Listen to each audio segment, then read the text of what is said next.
High friends, welcome to a new video of উরু উরু মন।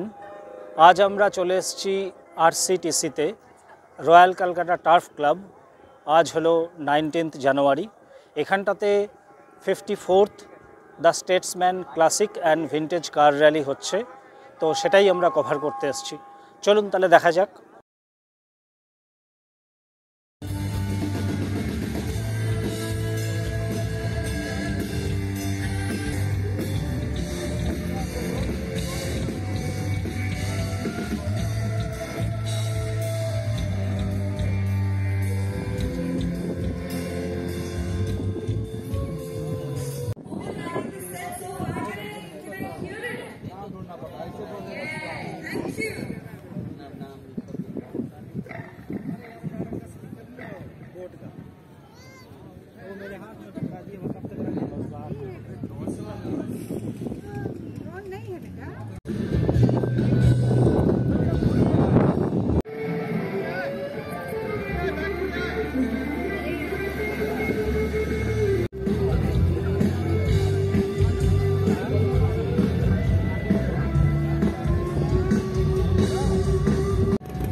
স্যার, আপনার নাম? দেবাশিস সরকার। আচ্ছা, তো আপনি কতদিন থেকে এই ভিন্টেজ কার র্যালিতে পার্টিসিপেট করছেন? প্রায় 78 সাল থেকে, ধরুন 77-78 সাল থেকে প্রত্যেক বছর। স্যার, এই গাড়িটা সম্পর্কে একটু বলবেন, কোম্পানি, মেক, মডেল? অ্যাকচুয়ালি এই গাড়িটা তখন বিদেশ থেকে গাড়ি আসতো এবং স্টেটসম্যানের প্রথম পাতায় সুন্দর গাড়ি হাওয়া খাওয়ার জন্য কিনুন টিনুন ধরনের অ্যাডভার্টিজমেন্ট দেওয়া হতো। সেই অ্যাডভার্টিজমেন্টের কপি আমাদের কাছে আছে। ওকে। তো সেই সময় যিনি এই গাড়িটা কিনেছিলেন 1950s, তখন এইটে স্টুডিবেকার কোম্পানি পাঠাতো। আর এই স্টুডিবেকার কোম্পানি এখন বন্ধ হয়ে গেছে, উঠে গেছে। ওকে। তো স্টুডিবেকার সেই সময় আমেরিকার থেকে প্রচুর গাড়ি ইন্ডিয়াতে পাঠিয়েছিল এবং সারা ভারতবর্ষে স্টুডিবেকারের রিফারেন্ট মডেল প্রচুর পাওয়া যায়।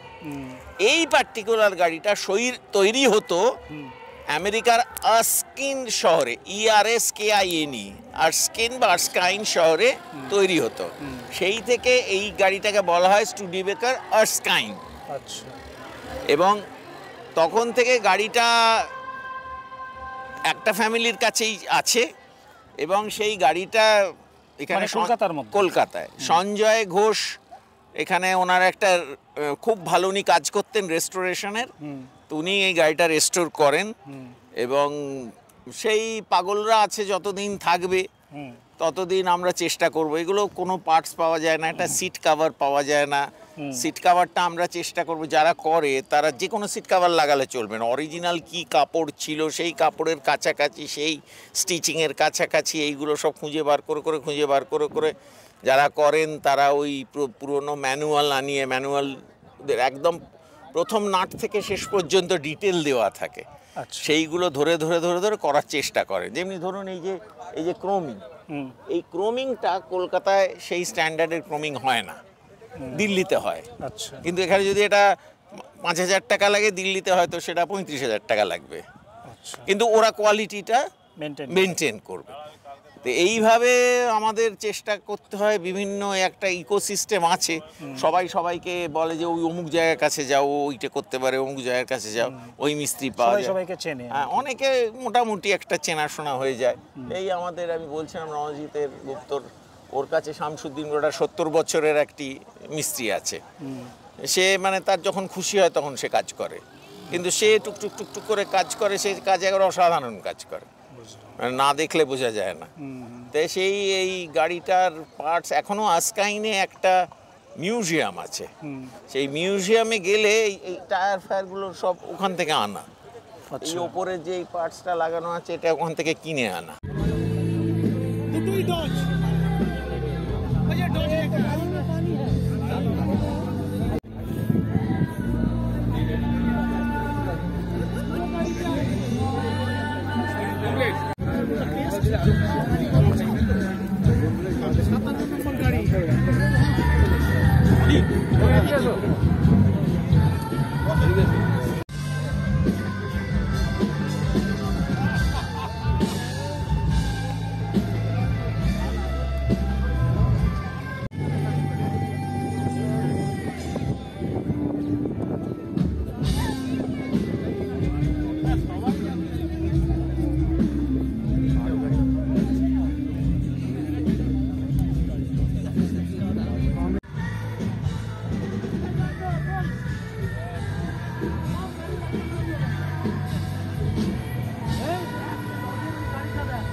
স্যার আপনার নাম? আমার নাম অনিরুদ্ধ ঘোষ। আচ্ছা, কলকাতাতেই বাড়ি? কলকাতাতেই বাড়ি। আচ্ছা স্যার, এই গাড়িটা সম্পর্কে একটু বলুন, মেক মডেল, কত সালে কিনেছিলেন? এই গাড়িটার মেক হচ্ছে মরিস মাইনার, এই মডেলটার নাম। মরিস গ্যারাজ এখন যেটা পাওয়া যায় ওই সেম ব্র্যান্ডই, ইউকের মডেল। আচ্ছা, এই গাড়িটা আমার বাবা কিনেছিলেন টিপু সুলতান মস্কের আনোয়াশা রোডের যে মোড়ের পাশে, ওখানে মাটিতে পড়েছিল, মানে মাটিতে প্রায় ঢুকে গেছিলো। আর এই গাড়িটা ইউজ করতো ওরা টেম্পো হিসেবে মাল নিয়ে যাওয়ার জন্য। তো ওই যেতে আসতে রাস্তায় দেখে 93-তে বাবা এটা কিনেছিলেন, এবং আস্তে আস্তে আস্তে সময় নিয়ে 2 বছরের মধ্যে ব্যাপারটাকে আবার যেরকম গাড়িটা অরিজিনালি হয় সেরকম তৈরি করেছিলেন। তো 95 থেকে প্রত্যেক বছর এই গাড়িটা স্টেটসম্যান র্যালিতে পার্টিসিপেট করছে আজ অব্দি 2020। গাড়িটা এমনি সারা বছর গ্যারেজেই থাকে নাকি রাস্তায় চলে? এটা ভীষণই রেগুলার ইউজের। ইনফ্যাক্ট আমার ড্রাইভিং লাইসেন্সও এই গাড়িতে পরীক্ষা দেওয়া। বাহ, এবং কলেজে নিয়ে যেতাম। কলেজে আমার একটা স্পেসিফিক পার্কিং ছিল, যেখানে ওরা যেহেতু গাড়িটা লক করা যায় না, তো ওই দারোয়ানরা দেখে রাখতো। সেন্ট জেভিয়ার্সে পড়তাম আমি, তো স্পেসিফিক একটা সেন্ট জেভিয়ার্সের ব্যাক গেটে একটা পার্কিং ছিল, তো খুবই রেগুলারলি ইউজ হতো। এখনও বাবা মাঝে মাঝে মাকে কলেজে নামাতে যায় এটসেট্রা, কিন্তু বসে কোনো সময় থাকে না আর কি, টুকটাক আমরা ইউজ করতে থাকি। বলা হয় যে ভিনটেজ কার হাতি পোষার সমান, কথাটা কি সত্যি? কথাটা সত্যি, কারণ অন্য কোনো জায়গায় খরচ করা যায় না, এবং সারা বছরই টুকটাক খরচ হতে থাকে। যদি একটার বেশি থাকে তাহলে আরও বেশি হয়, কিন্তু যদি আপনি রেগুলারলি চালান এবং ব্যবহার করেন তাহলে অতটা নয়। আচ্ছা, আর এই ভিনটেজ কার মানেই একটা ওল্ড ইজ গোল্ড, নস্টালজিয়া। তো এই ব্যাপারটা যে এত বছর ধরে মেনটেন করছেন আপনি এবং আপনার ফ্যামিলি, ফিলিংসটা ঠিক কীরকম? ফিলিংসটা খুবই আনন্দের। এত দিনের একটা জিনিস, সেটাকে যে রাখতে পেরেছি আমরা, এবং এখনও চলছে জিনিসটা ভালো করে।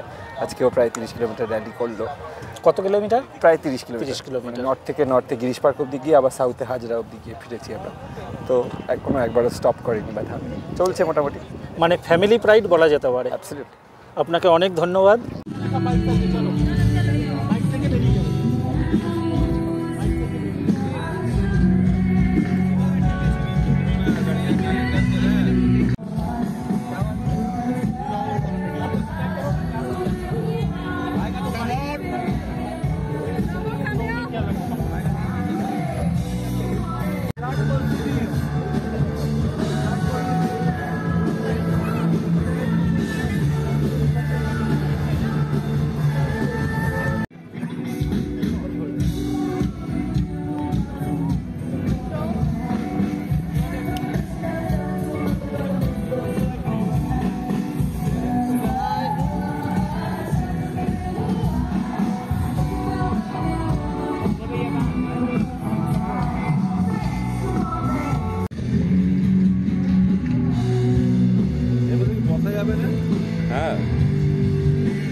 স্যার আপনার নাম?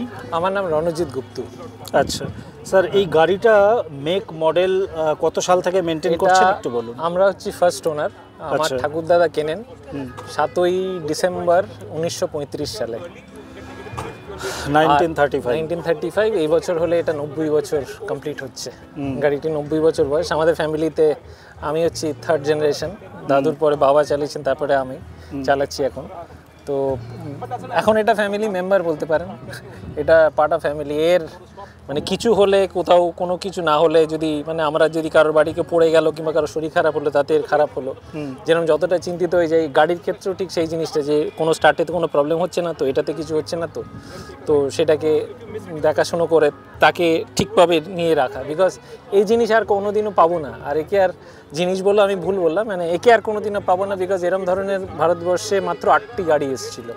আচ্ছা, 8খানা গাড়ি, হিস্ট্রি বলছে তাই 8খানা গাড়ি। আর 8টা গাড়ির মধ্যে 6টা ব্রিটিশাররা কিনে নেন, 2জন ছিলেন ইন্ডিয়ান, তার মধ্যে একজন পার্সি ভদ্রলোক ছিলেন আর একজন আমার ঠাকুরদাদা ছিলেন। আচ্ছা, তো তখন ইন্ডিয়ান বলে he was given the last preference.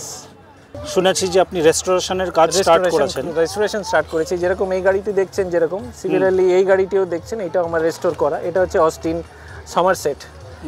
এই গাড়িটি আপনার 1951-এর গাড়ির। এই গাড়িটি প্রায় 40 বছর ধরে একটা জায়গায় পড়েছিল। আর পড়েছিল মানে গাড়ির পেছন দিকটা যদি দেখেন, এই পুরো পেছন দিকটা 1/4 পোর্শন জলে ডুবেছিল। ওকে।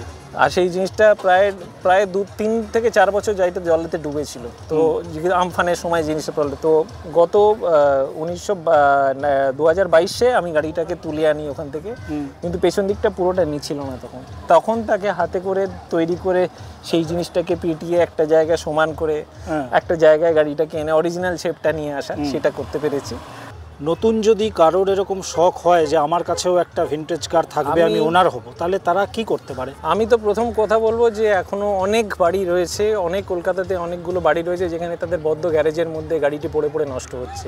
কিন্তু গাড়িটা রয়েছে, আপনারা গাড়িটাকে তৈরি করান, গাড়িটাকে একটা জায়গায় এনে সেখানে এত সবাই মিলে সেটাকে প্রাইস পজিশন রাখুন।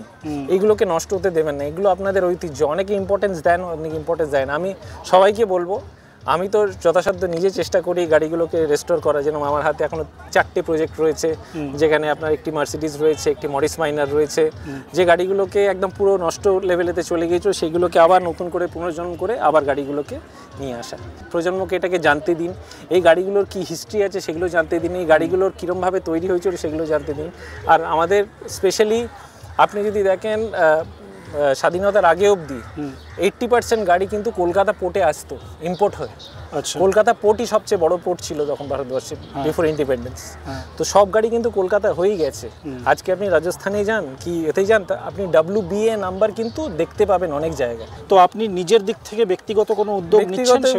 গিয়ে আমি যতজনের কাছে দেখেছি গাড়িগুলো গিয়ে, তাদের অরিজিনাল ওনাদের সাথে গিয়ে কথা বলেছি, দেখেছি কেউ খুব একটা ইন্টারেস্ট নিয়েছেন, অনেকে ইন্টারেস্ট নিয়েছেন, আমি বলবো না যে একেবারে কেউ নেয়নি, অনেকে ইন্টারেস্ট নিয়েছে।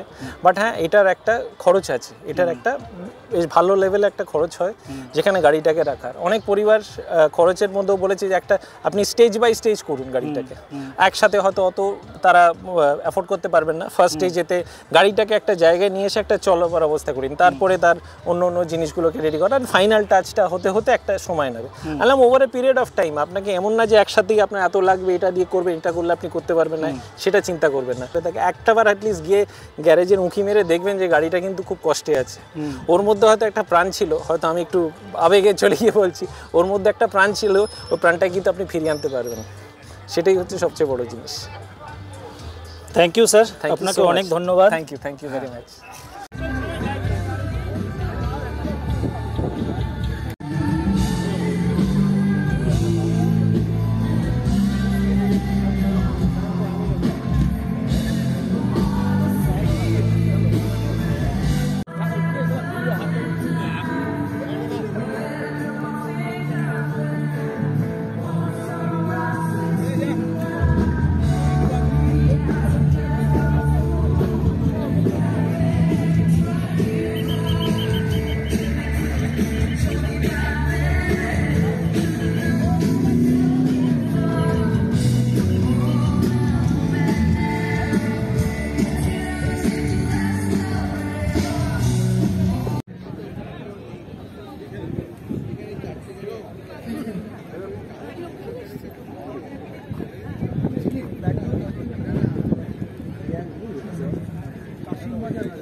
কি মনে হচ্ছে একটা থাকলে ভালো হতো নাকি? নিশ্চয়ই, কিন্তু কেউ মনে হচ্ছে এটা নিজের হৃদয়টা কেউ নিজে দিয়ে দিবে না।